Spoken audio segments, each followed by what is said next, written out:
के कई गांवों का बाढ़ग्रस्त इलाकों का दौरा किया है, क्या कहना चाहेंगे सर? पिछले कुछ दिनों में ज़्यादा बारिश से और अपर रीच से जो पानी का बहाव है उसके चलते जल भराव की स्थिति कुछ गाँवों में है, खेतों में जल भरा हुआ है और मरकंडा नदी के कुछ पॉइंट्स पे जो है वो जो फ्लड लेवल है उस पे बह रही थी, तो वो आज हमने निरीक्षण करा है। हमने जो शाहबाद सब डिवीज़न के गांव देखे और अभी हम युवाओं में कुछ गाँव में हैं, तो यहाँ के किसान भी मिले हैं, हमारे यहाँ पे जो मौके के अधिकारी हैं वो भी साथ में हैं। सभी किसान भाइयों से साथियों से है कि भी सरकार का स्पष्ट है निर्देश है कि भी जो भी आपका नुकसान या ऐसी कोई बात है तो सरकार साथ है, और आज हमने उसी का जायजा लिया। जिन गाँवों में जल भराव है, जिन गाँवों में फसल खराब की स्थिति है, उनके लिए पोर्टल क्षतिपूर्ति पोर्टल खुलवा दिया जाएगा, तो अपना डालें, फिर उसके बाद असेसमेंट होगा, तो उसमें एक समय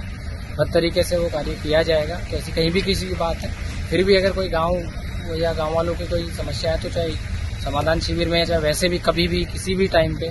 हमारे एसडीएम से या फिर मेरे से मिलने बता भी दें अपनी कोई है। उसमें दो तरह के विषयों पे आज चर्चा और ये अवलोकन किया है कि एक तो अभी इमरजेंसी में और अर्जेंट में जो भी कदम उठाने पड़े, तो वो इरिगेशन और हमारे एसडीएम कल रात को भी 3 बजे हमारे एसडीएम मौके पे थे, और जो लॉन्ग टर्म में जो प्रोजेक्ट्स हमारे आगे होने हैं, क्या हम इसकी प्लानिंग कर सकते हैं, वो हमारे जिला परिषद और जो सरपंचेस हैं उन्होंने भी कई सजेशन दिए हैं साथ में, तो उन पे भी एक विस्तृत कार्य चर्चा की जाएगी। क्योंकि पिछले 2-3 साल में और ये कई बार ज़्यादा बारिश में हमेशा किसान को और आबादी को एक खतरा रहता है, किसान को भी दिक्कत आती है और आमजन को आवागमन में भी दिक्कत आती है, रोड भी टूट जाती है। तो एक वैसी परिकल्पना बनाने का भी एक सोचा जाएगा कि क्या परमानेंट हम कुछ गाँवों में फेज वाइज परमानेंट ही सोल्यूशन की तरफ बढ़े, ताकि हर साल जो हम जितना रिसोर्स और जितना